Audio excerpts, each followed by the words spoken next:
figured out how to do this. I'm so excited. Good morning. Is anyone there? Is anyone here? Good morning. Good morning. If no one's here, I'm gonna do this all by myself. Let's see. How do I find out? This is different. So I'm using OBS, and I hope this is working.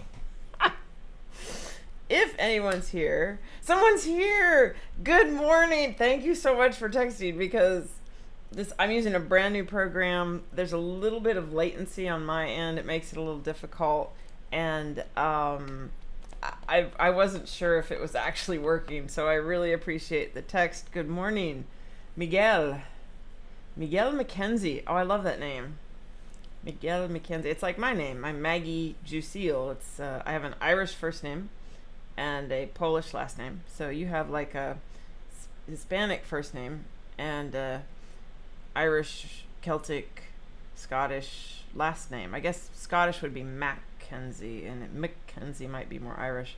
I don't know. I like mixed names. But anyway, so at least one person is here. I'm excited because I can do this. Look at this. Oh, I'm so excited. Look at that. I can have a window and a window, and I can do, oh, let me turn on the extra light. There we go.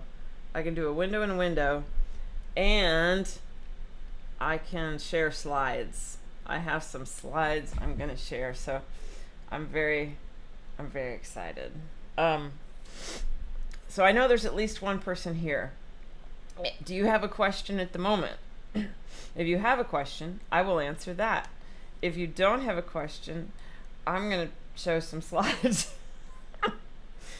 But I'm very excited that I got these windows working. The latency is just a little annoying, but it's cool. I'm thrilled to be able to do this. So is there anyone else here? I know I have at least Miguel. Do you have a question, Miguel? Comment, concern, thought of the day? Anything? Okay, well, in that case, I'm just going to start with a little... Zeno! Hi, Zeno! Hello! Oh, I can be here. Oh, look, I can be both places at the same time. Hello! Hi, Zeno. I'm so glad you're here. This is fun. Do you like my new setup? Look at my new setup. I'm so excited. So what I want to do next, I might be able to figure this out by next month. I'm hoping. So, hi. Yee. So I've got the window and window now, and I can share slides. I'm going to share some slides today. Yeah, I'm so excited. What I want to do is see if I can get Zoom to work on YouTube. I know that's redundant, but I just Zoom, you've got to have the link, and it's harder to just pop in, whereas a live stream, you just get a notification, you can pop in, and I can put the live stream link in the description, so I could have people from both in both programs at the same time, and that way with Zoom we could have live conversations instead of just in the chat, which I think would be cool. I don't know if that's even possible yet, but that's what I kind of want to try. I'm going to find out. And then that would just be more fun. Oh boy, Miguel has a question. I'm excited. I actually had a question. Oh, and that's another thing. If anyone knows how to use OBS, I haven't figured out how to keep the chat feed. So whenever this loads live to... whenever this loads to YouTube as an older live stream video, the chat's going to disappear, which is annoying. But anyway, Miguel says, I actually had a question about 6 beat speeds and checks and how they might shift going down going down the keyboard outside the temperament range. Yeah, I can answer that. So I've talked about this on some other videos, but it's a very popular topic, and I thought about referring people to previous videos, but it doesn't take that long, so I'm just going to keep, as long as somebody asks, I'm just going to keep putting it in every video because people want to know this stuff. So I'll come back to this later,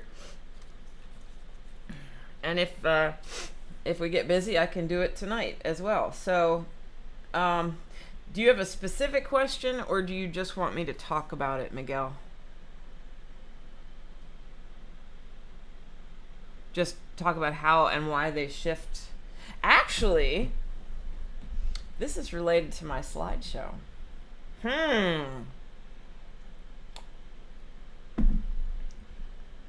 Buenos dias, Luis. Buenos dias. ¿Cómo estás, mi amigo? Miguel, yes. How and why they shift depending on the width of the octave. Ah, that's a different question. Okay, so with the octave, that's a little different.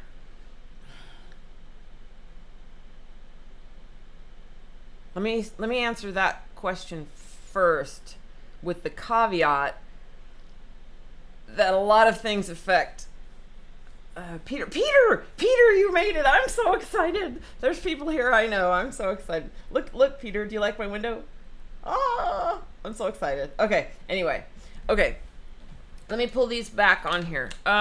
Okay, let me give a general answer to Miguel's question first, and then let me go over my slides because they're going to answer your question way better than what I'm about to do right now. But the general answer, if you have, okay, imagine, in fact, I'm just going to talk and put my hands on the keyboard. This is going to help me think. I don't know if it'll help you or not, but it'll help me think. So if we have, my hands are on the keyboard. Let me go up a little higher. F to F. Let's use F to F. Okay. Thank you, Peter. Ha. So if you have an octave, and I'm just going to use my hands to mean more. This is F to F, but I'm going to use my hands to be more narrow, more wide. Okay, let's say we have a 2-to-1 octave. That's not going to work well. Okay. With an octave, oh gosh, let me just hold on. Let me get here. This is an inharmonicity strip. There I am. Let me go back to C. All right. If you have an octave, all right, with an organ, you can tune all the coincident partials pure at the same time, pretty much. All right, but with a piano, you can't. So if I were to tune a 2-to-1 octave, up here, this top strip is the coincident partials from my C4, which this is C3, so this is the coincident partials from C3. These coincident partials have a head start going sharp. That's inharmonicity, the partials go sharp. These coincident partials are going to have a head start going sharp compared to these, because we've started down lower, we've started sooner. So, Olubori. Hi, the time has been my worry, but I'm here. Hi! I don't know if I'm saying your name right, but hello, thank you for coming. Okay, so if I tune a 2-to-1 octave, meaning 1-2 to 1, I'm pure at the first coincident partial. If I tune a 2-to-1 octave, then I will be narrow. The coincident partial from my C4 is going to be flat from the coincident partial from my C3. I will be narrow at a 4-to-2 octave, and it'll just stay narrow going up. It'll be more and more narrow as I get higher. If I tune it pure at the second coincident partial, I'm not going into how to do that right now. I'm just saying if we do this. If we tune it pure at the second coincident partial, I'm going to now be wide at the first coincident partial. So because of inharmonicity, we have a choice of where to place our octaves. It's kind of cool we have that choice, but it's annoying because you don't know where to put it. So if I have, everything is stretched on a piano. So let me go to the extreme. If I have a 2-to-1 octave where things are more compressed now, I'm narrow at every coincident partial except the first one. Everything is more compressed. So imagine your fifths, which are tempered narrow, being more narrow. Your fourths, which are tempered wide, now being closer to pure, okay, then what is this going to do to the fast beating intervals? On your wide intervals, like major thirds and major sixths, I can talk, it will slow them down, okay? Your narrow intervals, it can speed them up. This is in a nutshell to the point where it's almost wrong, but I think it's an okay nutshell. It's okay. It's not awesome, but it's okay. All right. So as you go down, if you're progressing your fast beating intervals, your sixth will be slower. All right. Peter, on many smaller pianos, thirds and sixths will tend to slow down faster as you approach the bass tenor break, then speed up again immediately into the bass. Yes, exactly. I'm going to talk about that and why in a moment. Thank you. I'm getting there. So, but what Peter said has to do with an inharmonicity shift, a change in inharmonicity. So right now I'm assuming regular inharmonicity. All right. So as you go down, things should still be smooth if you don't have an inharmonicity shift, but we do. Okay. And so everything I said about a compressed octave, if the octave is wider, then the thirds and sixths will be faster. The minor seconds and everything could be slower, but it's not quite that simple, but that's kind of gives you hopefully a perception. Now, I'm going to go to my slides. So, I'm so excited to watch this. I hope this works. In fact, Peter and Miguel and everybody else, Alino, let me text or comment if the slide doesn't show up, please. So let's see. Here. Oh, there. Okay, you should see a slide. Can we see the slide? Oh, you're not going to be able to see my mouse. That's okay. We'll figure it out. I can do this verbally. Can anyone see the slide? Anybody? I hear it. Yes. Okay, great. Thank you, Peter. Really appreciate that. This is the first time I've used this program, so I'm not confident. Okay, so this slide, yay, thank you. This slide shows kind of what it looks like with regular inharmonicity. The upper keyboards are, let's say that's C4. The lower keyboard represents C3. The dots to the right of each note represent the harmonic series above that note. So the top keyboard is C4 and the harmonic series above it. The second keyboard is C3 and the harmonic series above it. The red lines show where the coincident partials are and how they line up. So on the top pair of keyboards, we have visually, we have kind of an octave tuned pure at the first coincident partial, meaning there's a straight line, they're lined up. Okay, so that means, I don't know what that was. Oh, hold on, I got a notification. There we go. So that means that every coincident partial pair above the first one is going to measure narrow. And I made that visual by, slanting the red line. So you can see the top keyboard, the partials from the upper note are flat. They're to the left of the partials from the lower note. So the second pair of keyboards, I've lined up the second coincident partial to be a straight up and down red line. That means that's trying to say we're pure. We've been tuned pure at the second coincident partial. So the first one is now wide, and the next two are now narrow. I hope that makes sense. Now, if I go here, I have two more pairs of keyboards where the first pair of keyboards were lined up pure at the third coincident partial, and we're wide at the first two, but we're still narrow at the fourth. I see your question, Olubori. Hold on. And then the last pair of keyboards here were lined up at the fourth coincident partial, which means we're wide at the first three. Olubori, can inharmonicity also change more than once or yes along the piano? Yes, unfortunately it's maddening. I mean, because some form of slowness and then change to fastness, as Peter Gray mentioned. Yes, I will explain that in a moment. That's a really good question. So now if I go here, this is just some more visuals demonstrating the same thing. So this is a, what is this interval? This is a fifth. So if I tune a fifth pure at the first coincident partial, it's technically narrow at the second. On a piano with high inharmonicity, this is more exaggerated. So when I have a piano that has high inharmonicity, like a Steinway, I will tune it pure at a fifth. I will tune fifths pure at the first coincident partial, and they will be beautifully narrow at the second. If you do that, you will basically be tuning yourself a pure 12th temperament. It will come out lovely. You don't need to start out with a pure 12th. I recommend not starting out with a pure 12th, on a side note here, because you can end up being wide at both the first and second coincident partials on a fifth, so it's better to tune it pure at the first coincident partial and let it be slightly narrow at the second. In my opinion, some people would say to tune it pure at the second, and then you'd still get a pure 12th, but then you can run into other problems, and I think it starts pushing us beyond a normal equal temperament. You can still do equal temperament, but I think it gets annoying. Anyway, the second pair of keyboards shows it pure at the second coincident partial, and now we're wide at the first, just like with an octave, and we don't want our fifths to be wide. But then real quick, one more of these. If I tune a fourth, it's the same thing. Pure at the first coincident partial, narrow at the second.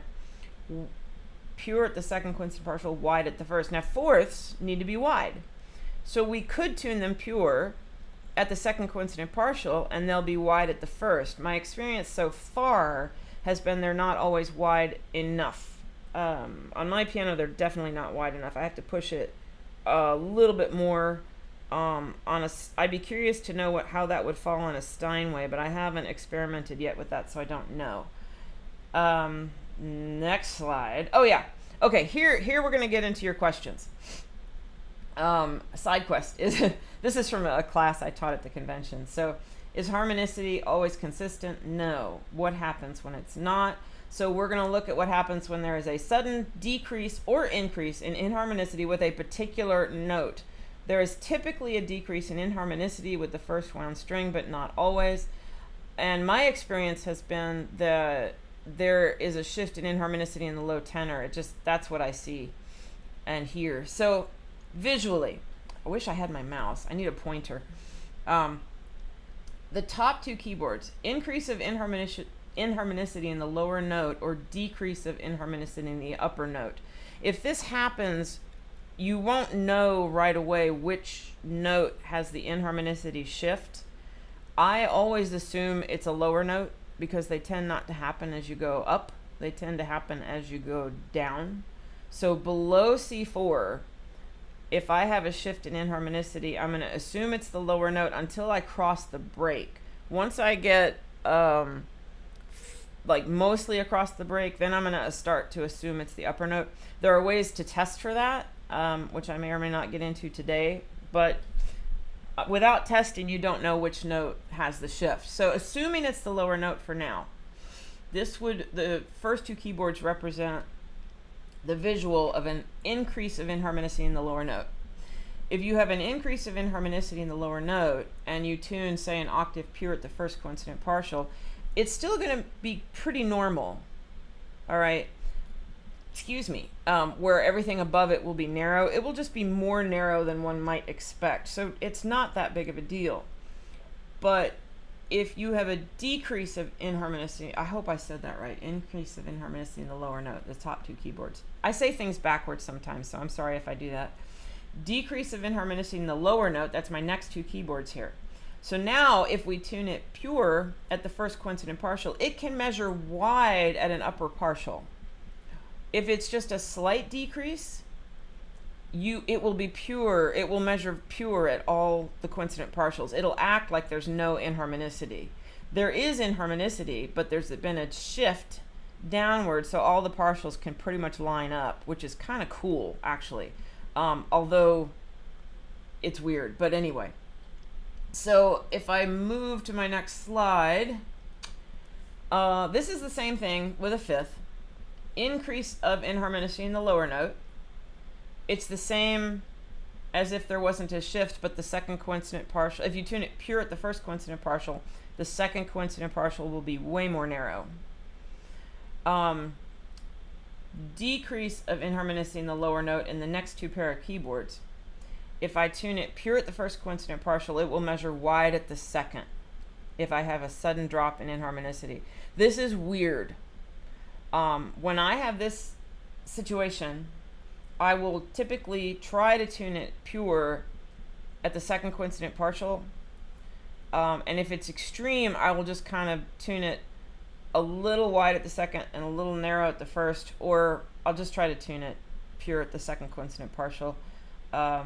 I have to go with the other intervals as well around it, so it just depends on the piano. Oh, okay, I didn't do a fourth there. Okay, so this is going to answer a couple questions that have been asked. What happens, you got to think about this one. What happens to a major third if the lower note has a sudden decrease in inharmonicity, but that note was tuned with the reference of the octave fifth and fourth? And the answer is already there. It will beat too fast. I can explain that. So let me get back to my, yay, this still works. I'm so excited. Let me get back to my main keyboard here and let me explain what I just said in that last slide. So if I have an interval, let me just use a fifth because it's smaller than an octave.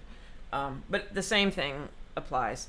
So let's say I have a fifth and I have, hold on, here it is. I gotta find the thing I just had.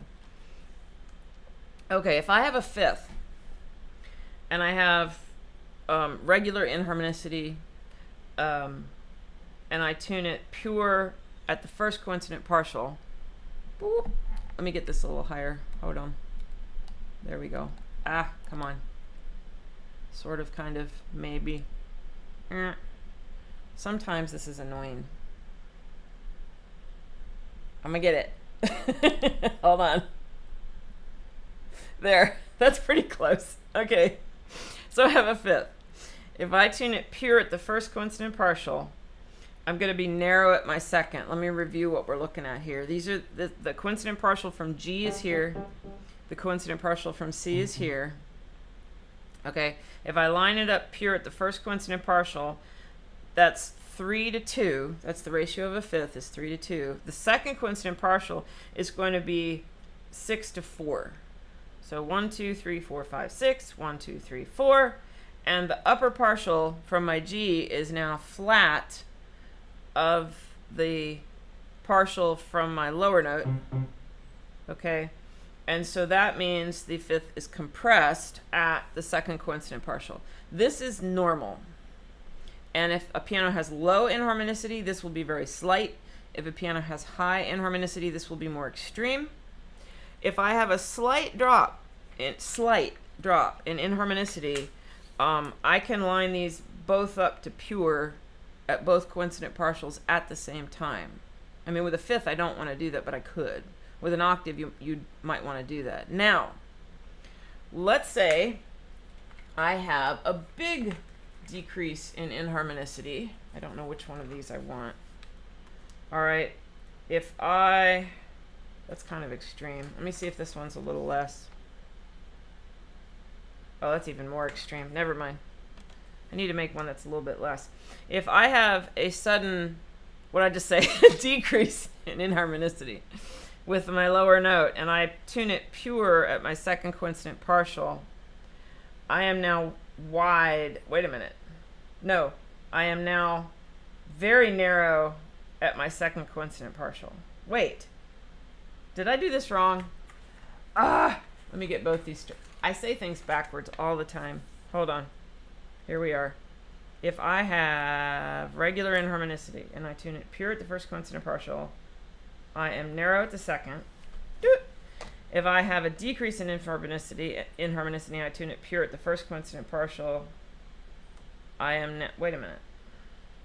Hold on. 6 to 4. Did I do this wrong?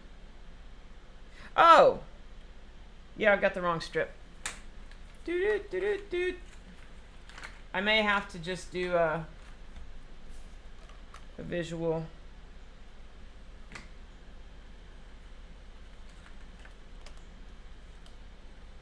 That's the problem with these. There it is. Okay, no, I'm just saying it wrong. I do this all the time. Hold on, bear with me. Bear with me, bear with me. Okay. For the umpteenth time, I'm going to try this again. If I tune the fifth pure at the first coincident partial, it should be narrow at the second. This makes me more narrow. If I have a decrease in inharmonicity, it'll make it more narrow at the second. Okay, now I'm worried about... Wait. There I am. I'm wide. Okay, I'm having a spatial visual problem here. I've got it. I had the right strip. Okay. If I tune it pure, I'll tell you what I was thinking wrong. And it's funny because I try to help other people not do this. So, hold on. I got my partials upside down. So that's what I did. So the 1, 2, 3, fourth partial of my upper note is now sharp, not flat, sharp, of the sixth partial from my lower note, which means my fifth is wide. So if I tune it pure at the first coincident partial, I am now wide at the second. And so that's what happens when you have a decrease in inharmonicity. I got it this time. That's the right way of saying it. Okay, let me see. Peter, so if I'm reading you correctly, a good indicator of the IH degree is simply to compare the relative beat speeds of the... Yes, I do that. The fifth is kind of my go-to. So I will tune a fifth pure at a coincident partial, whichever one I feel like, and then I'll measure the other one. If it's normal, I know I don't have an inharmonicity shift at that note. If it's not normal, I know I do. And which direction it measures like this, I'll know which way it is. What you can do to know which note it is, if you think it's the lower note, check the octave. The octave's going to tell you the same thing, you know? So if I have an octave and I've tuned it pure at the first coincident partial and it measures wide at the second, I've got an inharmonicity shift. And now you've narrowed it down to the lower note. If it measures normal, it might be the upper note of your fifth, and you'll have to check that octave or something. So, but yes, Peter, exactly. Fifth is my go-to just because I can get it all in one hand. I just reach it, you know. So now we can talk about what happens with the fast beating intervals. So let's say I have an inharmonicity shift here, and I've tuned my fifth to sound good, okay, and my fourth, let's say I'm tuning C. Well, let me move up a little higher. Let's say I'm tuning F. Let's say I'm tuning E, because I'm going to be able to think about that better, because this is what happens to me all the time. These notes between E3 and C3 and maybe a little lower, all in here. This is the area. Oh my gosh. So let's say I've got a temperament.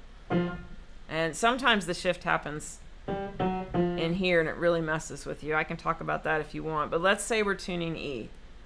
Let's say I've got a nice fifth, a nice fourth.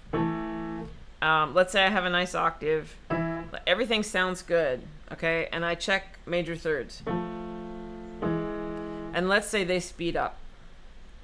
Okay? If they speed up, it means I've had a sudden drop in inharmonicity. Now, I will probably have noticed that drop with my fifth and fourth. But sometimes it's not extreme, and you don't hear it in the fifth and fourth, but you'll suddenly catch it on your major thirds and sixths. So what I will do... Oh, by the way, the thirds have a different coincident partial than sixths. They will not always do the same thing. Sometimes you can have major thirds speeding up and sixths don't. And that happens to me more than the opposite, you know, but anything can happen on a piano, which is why they make us insane. So, if my major thirds speed up, I will check my sixth. And here's the deal. I will raise my E. This is my choice. There are many ways to deal with this. This is my personal way of dealing with this. As long as you stay within the realm of equal temperament, you have choices here. I do not like the way major thirds sound low when they're too wide. I don't like the way major thirds sound wide anyway, even in the temperament. I don't like that sound, but that's equal temperament, so I have to deal with that. So I'm certainly not going to want them to speed up as I go down, if I can help it. That's just my personal taste, you know. So if I'm coming down, I will raise E, and my upper limit of E will be a fifth that beats a beat a second. As soon as it hits a beat a second at either coincident, well, no, not at either, at the slowest coincident partial. So I could be more than a beat a second at like the second coincident partial. Well, no, it wouldn't have normal inharmonicity. Anyway, I can be more than a beat a second at a coincident partial as long as I'm not more than a beat a second at the other coincident partial. There. The fourth cannot be inverted. It cannot be beyond pure. It has to either be wide or pure. That's my upper limit. Okay, so let's say I raise this E and I make my fourth pure and my fifth is okay, and I come down and it's a lot slower. Well, I have wiggle room now. I can just tune it with my major thirds and sixth and sixth. If I have that much wiggle room, I'm going to check my sixth and my major thirds, and I'll lower it back until either major third or major sixth are equal or both slightly slower. One of them is equal and the other one's slower, or they're both slightly slower. And check my fifth and fourth, the octave is going to come out. It just will. It's going to, if your temperament is good, the octave will come out to something decent, you know. It may not be exactly like the other octaves around it, but it's going to sound good. And it works going up the keyboard as well. When you progress other intervals going up, it's pretty darn close. It'll come out okay. So that's my choice. Because if you tune your fifth and fourth and ignore the thirds, and they suddenly speed up, your 10th is going to speed up as well. Your 10th and your 17th will also speed up going up. And so I want to balance it. So now let me think. I've covered the thirds and sixths. If I raise it until, like, say my fourth is pure, or I hit my limit on my fifth, let's say I come down from there and the thirds still speed up. Chances are the sixth won't. Chances are. Even if they both speed up. If it speeds up, I'm leaving it. I'm not going to be happy with it, but that's just my personal decision. I've decided I'm going to stop there. If I get a pure fourth, that's it. I'm not going to invert it. So if the thirds speed up after that, which has happened to me, I've had that happen to me. It makes me mad. Me. So I don't like those pianos. They're PSOs. They're piano-shaped objects. So if it speeds up, once I have a pure fourth, that's it. I'm leaving it. It'll just have to speed up. And then what I'll do, sometimes, this is Olubori's question. So let's say I have a really poorly scaled piano and I have completely irregular inharmonicity in here. I will continue that process, but if I think I have one major third that's wonky, I'll just skip that in my progression. So let's say I come down, this is speeding up. I will skip it. I will start going, oh, my piano's out of tune. And I'll just skip that, and I'll do the same process again, attempting to get the fast beating intervals to slow down. And if I can't, they are what they are. And once I'm past this area, I can kind of get back to regular again. When I use these notes as a reference, I can expect a little bit of trouble.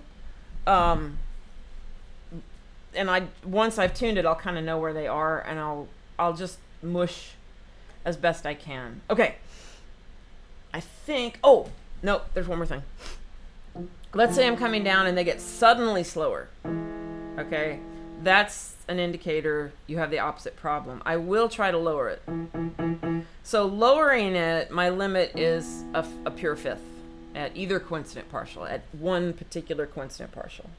Pure fifth. It cannot be wide at both coincident partials, period. I'd rather it be pure at one and narrow at the other. And I have never had a fourth go past 2 beats a second, ever. That's my limit, is 2 beats a second. But when I get these kind of shifts, I have actually been able to tune makes me question my temperament, but I've gone back over it and it's been okay. But I have tuned, I don't know why yet. I have to figure this out. Peter, you might know. Oh, good. Thank you. I appreciate that. Peter, let me know if you know the answer to this question. Okay. I have had spinets where I've tuned a pure fifth, pure fourth. They're both pure, and my fast beating intervals will progress just barely. Like they might be equal through here, even hinting at going faster. But my fifth and fourth are pure. And I'm like, what? What? You know? So I've got to sit down and figure that out. I haven't yet. If I do, I might make a video about it. But anyway, so if it slows down a lot, I will try to lower the note because I know it's going to help me later as I move down and move up. I will try to lower it. My limit is a fourth, 2 beats a second. My limit is a fifth that's pure at a coincident partial.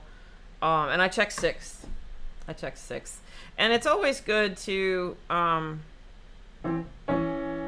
check this. It doesn't hurt. I don't expect it to come out. But yes. Oh, thank you, Peter. I feel so much better that this hasn't only happened to me. I feel so much better now. Okay. So the outside six should be close to, it's supposed to be equal, but it should be close to equal to the major third, a whole step up from the bottom of the sixth.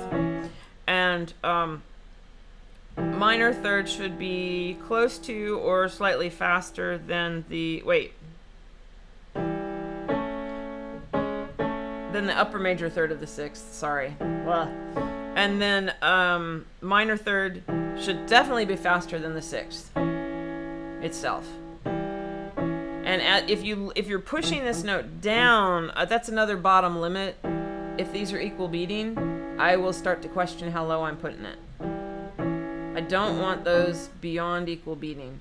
As you lower the bottom note of a minor third, you speed up the major third and major sixth above it, so they work against each other. So this will change faster than you'd expect, the relationship there. Okay, I think that's it. That was a lot. So did any of that make sense? I hope it did.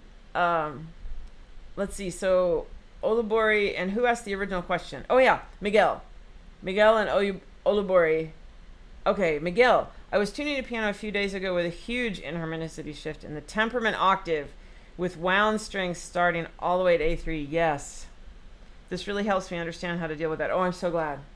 I'm so glad. It's so much harder in the temperament octave to deal with this because you have to basically do everything I just showed you within the temperament.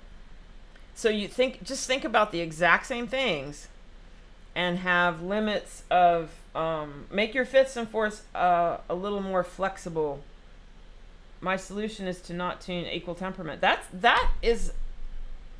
I think that's acceptable. That's my opinion. I have an itch. There we go.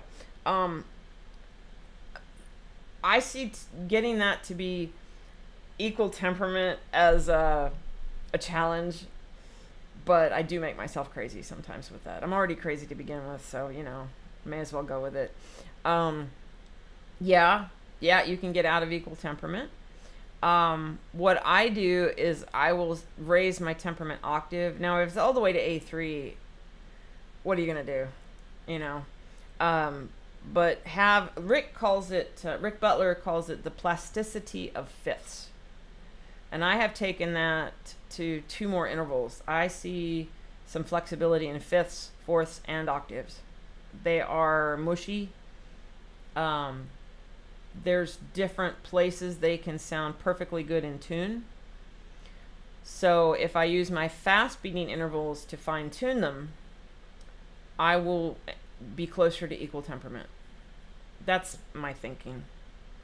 And I just have limits of where I can place those fifths and fourths that I have decided personally, and then I try to make the fast beating intervals work within that context. So I'm glad that helped. Miguel, I have tuned a G to G temperament and an A to A temperament in pianos that are like that, just to try to avoid the break, to save my sanity for the temperament part. But all the way up to A3, yeah. you may as well do whatever temperament you want there, because you're gonna have to be mushy. So, okay, that was a lot. I'm hope that was helpful. I'm glad that was helpful. Now I'm tired. My own brain is full. Do we have any more questions? I have some other questions that people have asked me, if I can remember them, that I'm probably going to start out this evening with. I like to have at least one topic ready to go in case no one has any questions. And you all asked the question that was pretty much the topic I had ready to go, so yay! I may or may not do this again. Do we have any other questions, comments? Let's see, what else? I can talk about... There's a lot of things I could talk about. Very helpful. Thanks, Peter. I'm trying to see your picture. The pictures are very tiny on my screen. Let's see. I'm going to make me bigger. Look what I can do. This is so exciting. I've got all this new editing stuff. Or editing, or I don't know what the word is. So, Miguel, you mentioned, yes. Oh, you mentioned a pure 12th equal temperament earlier. How is that different from a regular equal temperament? That's a good question. I can answer that. Yay. Hold on. Olabori. Depending on the piano inharmonicity, sometimes I see that if a C major third is progressing at, say, 4/5 as recommended, sometimes the fourth may require a certain adjustment. Yes. Yes. So that falls under exactly what I just said. That's exactly the same thing. And I adjust the fourth. I shoot to make the fast beating intervals progress as smoothly as I possibly can without inverting my fifths and fourths and without getting them too far away from pure, either extreme. Yeah, pure 12th tuning. So it is my opinion that, and I have stuff to back this up from two very reputable sources. It is my opinion that if you start out with, like, where am I here? Yeah, let's say I'm setting a C to G temperament or F to C, whatever. In theory, some people believe the goal with a pure 12th temperament is to start out with a pure 12th and make everything fit. Okay. Inharmonicity shifts aside. If you don't have any inharmonicity shifts, the problem with that, especially with high inharmonicity, a 12th is a narrow interval. Okay, let me see if I can show this. I might be able to. Hold on. I love these things. Except I got to find the right one. Oh, there it is. A 12th. Where am I here? Oh, that doesn't go high enough. Hold on. A 12th is supposed to be a narrow interval. All right. Oh, good. Oh, God, that lined up perfectly. Okay. A 12th, I'm going to make me just a hair smaller here. There we go. A 12th is a narrow interval, just like a fifth. Okay. However, now we have a wider interval. All right. The inharmonicity from the lower note has a bigger head start. This matters.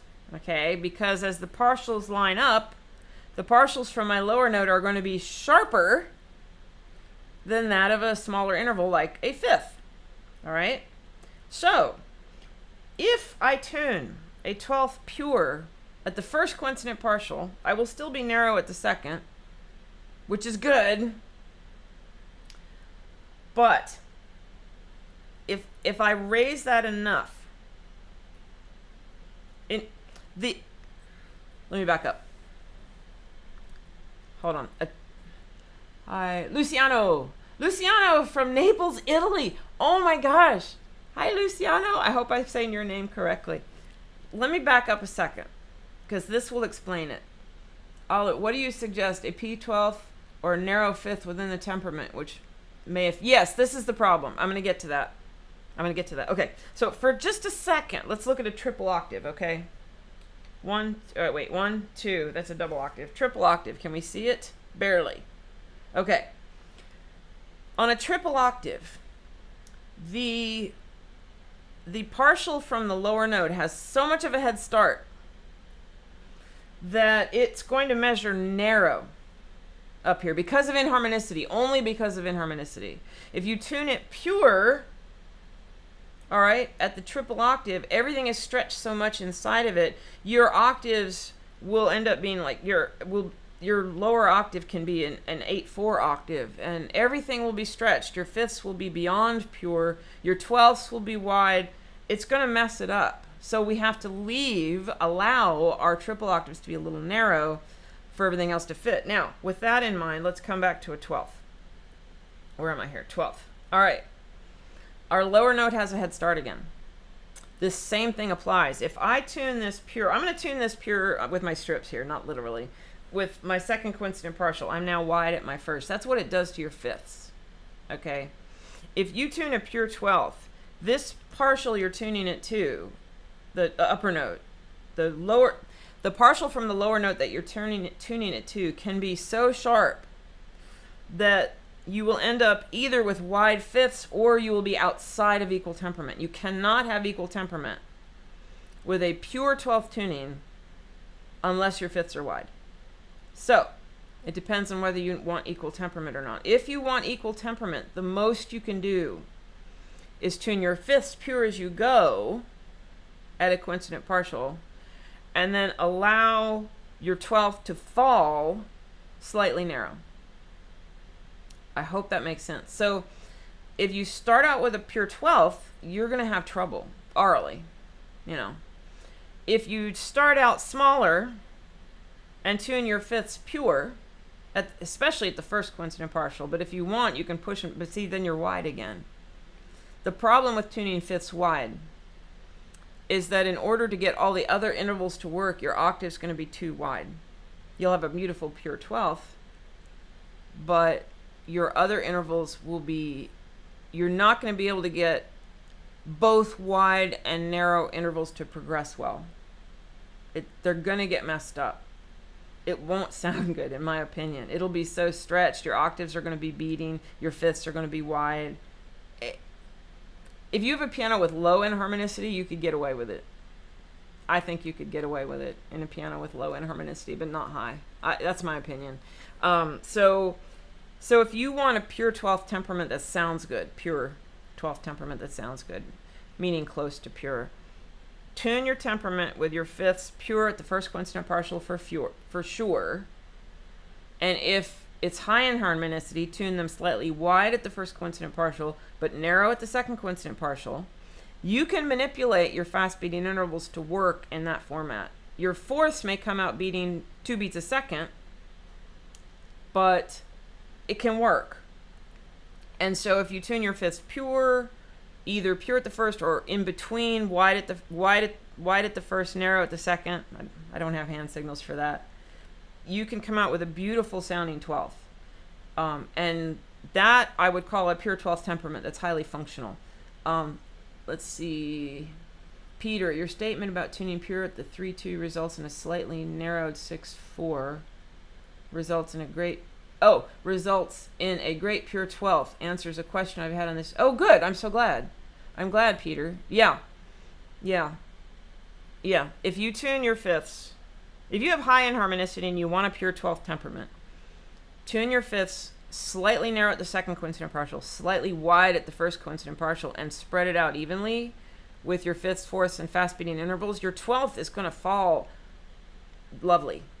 It's going to fall in the best place it could possibly be if you want a pure 12th temperament. Now, someone mentioned equal temperament. So pure 12th, it's still equal temperament. Well, we're attempting to get equal temperament, but with more stretch, basically. It's a highly stretched equal temperament in a nutshell. Elabori, okay, so there are still some forms of compromises except between pure 12th being pure and the fifth within the octave being narrow. I usually encounter that. Yeah, I'm not sure I understand what you're saying, Elabori, but I think, yes. I think that makes sense. Being pure, and the fifth with the octave being narrow. Yeah. So if your 12th is pure, your fifth should not come out narrow at both coincident partials for sure. You know, inharmonicity, irregularities could make that work. So on a high-end piano, it shouldn't work well. I don't know. It depends. It depends. You know, as long as the fifth is narrow at one coincident partial, I think you can kind of make everything else work. Luciano, oh, you have a flute channel. Oh, how cool! I'm a flute player. Yay! Okay, Luciano, I'm learning to tune by ear, but I'm having difficulty in the first and last octave. Could you give me some suggestions and, if possible, some examples? Thank you. Yeah, that'll be a good thing to end with. I have some videos where I talk about this. So if you look at my live stream list, and I'll do that with this one as well. I put topics and time markers. Okay. I still struggle with the top and bottom octave. Oh my God. You know, I find the bottom one easier because there's a million checks you can use down there. I recently found another check for the high end. Let me go over that first. I'll try to not take too long because I'm getting low on time. I think this will finish us up. Meow. Oh wow, look at that. That popped right up there. There I am. Okay. I have very little to help up here, and I'm struggling with it. So maybe Peter has some suggestions. If you have any, Peter, let me know. But first, I will just tune for my last. I can sometimes hear 17ths up to D. On the exam pianos at a convention that are high quality, oh my gosh, I can hear 17ths beating so high up. It would blow your mind how clear those are. But on other pianos, I can hear somewhere into here, and then I can't hear anywhere in this fifth. I stop hearing 17ths clearly. And some of the pianos I tune literally have two pitches coming out of the high notes. I mean, really, you know. So I will tune octaves as quiet as I can at the top. I will listen to 17ths as high as I can. All right, and then I'm tuning up here. I'm tuning give me a second. This whatever this is that a 2-to-1 octave? I'm matching the 17th.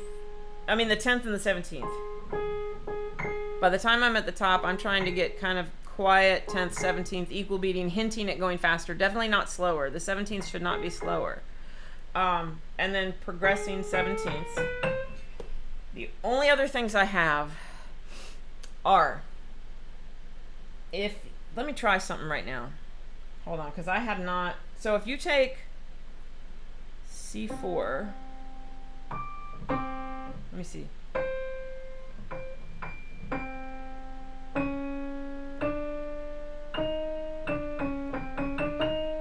I hear beats. My piano's not in tune, so this is really hard. I can look this up. In fact, let me look it up and I'll put it in the description later. It's either 2 octaves and a major second or 3 octaves and a major second. I think it's 2.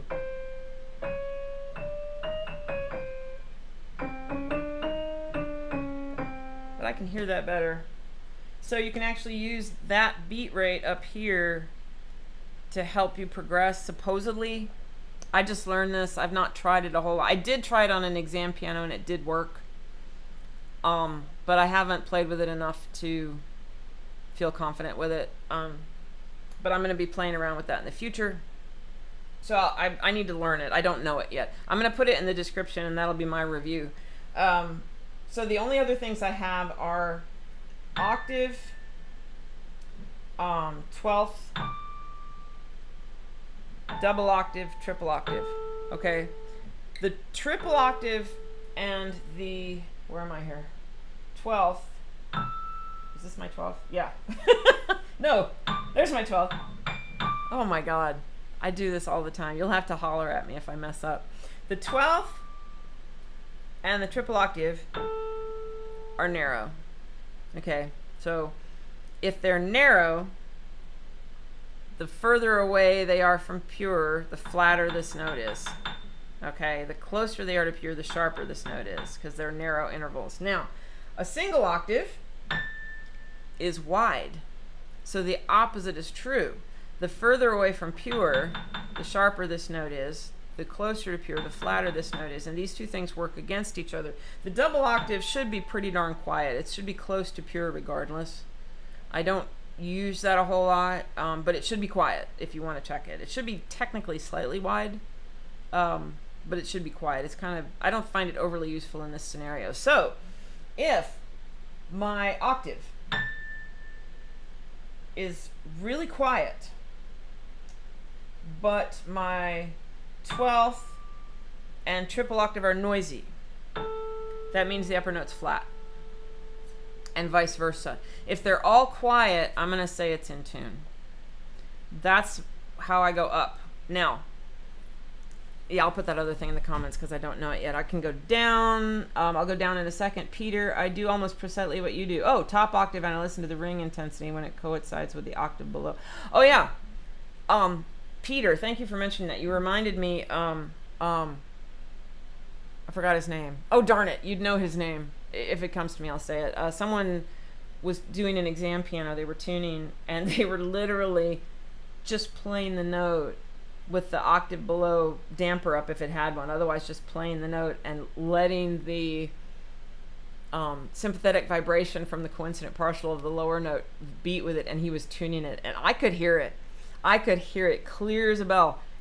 Freaked me out. I was like, oh my God, that's so cool. Okay, so going down to the bass. I can do this quickly because I've talked about this a lot. You get to see all my wires. There I am, sort of. Okay, so in the bass, let me see if I can get this higher. I'm hitting my microphone. I'm going to have to move my microphone. In the bass, I am pretty much using fast beating intervals. Okay, so real quick in a nutshell. From my temperament octave, I'm going to come down a little bit here. This is not my temperament octave, but I start out with tenths. Peter Gray, yes. Yes! That was so cool! That blew my mind. Totally blew my mind. Yeah, you can get 2 to 1 octaves that way just beautifully. I try to go slightly wider of a 2 to 1, but 2 to 1 sounds good. I think it sounds good. I don't know. Anyway, I only go slightly wider than a 2 to 1 because I think I'm supposed to, but I think 2 to 1's fine, you know, technically. Anyway, I don't know. So, up higher, I'm using tenths. Once I get down here, I know you can't see my hand. I'm using 17ths. Let me come up just for a moment. Okay, so coming out of my temperament octave, tenths progress while I'm doing fifths, fourths, and everything else. Then 17ths, and I take 17ths as far down as I can hear them. My piano's not in tune. I need to tune it. My poor husband wants to play the piano and he can't. It sounds so bad. I teach on it, so it's just wonky all the time. Now, once I've taken 17ths down as far as I can, octave and minor seventh, these have to progress. On a good piano, I can get 17ths to go really far down. Otherwise, I can't. I'll switch way sooner. On a better piano, I can get octave minor seventh to go all the way down. But on most of the pianos I tune, I can't. So at the very, very bottom, I will switch to 2 things. I need to get this camera to hold its place. At the very bottom, once my octave and minor seventh doesn't work anymore, you can hear that.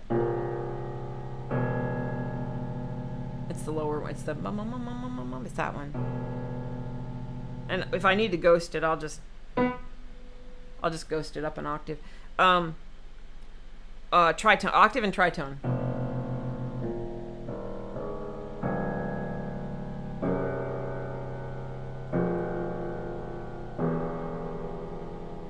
Ooh, I gotta fix that. Ew. Okay. Octave and tritone. The first coincident partial of a tritone is wide. The second one's narrow. So The second one though is so quiet you pretty much just hear the first. It works, and you can tell which one, without even ghosting, which one you're listening to, because if you move the note lower, it'll speed up, if you're on the right side of here. There's always that. And then octave and sixth, believe it or not, there's a partial there that comes out. And if that one doesn't work, I'll use an octave and a minor sixth. I don't know why this one sometimes works, but sometimes on the crappiest pianos, there's some partial up there. I don't think it's technically a coincident partial, but there is a coincident partial, and I hear it. And everything has to progress. The catch is that on a narrow interval, a minor sixth is a narrow interval. If you lower the note, it will slow down. So you have to think backwards when you use those. Peter, I also tune my double octaves about 2 beats per second wide through the 5th and 6th octave. Okay, this will push my top octave a bit higher. Yes, it will, which my ear likes. Okay. 2 beats per second. The double octave? Oh, I will have to check. I don't check my double octaves. I will have to play around with that. That feels wide to me in my brain, but you might be pushing your triple octave closer to pure. You might like that sound a lot. That could sound good. Yeah, interesting. I'm gonna have to play around with it. Thank you. That's a neat idea. Luciano, thanks, Maggie. You're welcome. You're welcome. It is 9:02 my time. Whoop. So I have work to do. But thank you all for coming. So how many people do I have here? It doesn't tell me. Let's see. Top fans. I have no top fans. Oh, here we go. 1, 2, 3, 4, 5, 6. I have 6 people. I'm excited. If I have 2, I'm excited. The most I've ever had, I think, it was 11 or 13. It was an odd number. I don't remember. Peter. Many say that, but yeah, I know, right? I know how things are supposed to work. Not mathematically, but mathematically in theory. I know how things are supposed to work in theory. And I know the reality does not always match. I know that. And there's reasons for it. They're also theoretical, and you can explain it. But, when you're tuning a piano, you just want to tune the piano. I don't want to spend hours and hours trying to analyze it, Miguel, thank you for these live streams. They're such an amazing resource. Oh, I'm so glad. Peter, thank you, Maggie. This is great. Thank you. Thank you for coming. I appreciate it. Aural tuning is important to me. I struggled for many, many years trying to learn it with a lot of failure. And so Rick Butler helped me get past my humps and fill in all the holes and find all the information that I could not find, that no one was giving me. And so now I'm trying to put out information. I'm trying to put out the information that I couldn't find when I was learning to tune. And I hope to eventually get it all out there. I'm not done yet. I have a lot more to go through and get on my channel. And I hope to make a book eventually, hopefully before I die. Otherwise I can't do it, All right. Thank you all for coming. I appreciate you very much. I'm really glad you got something out of this, and I hope to see you next time, next month.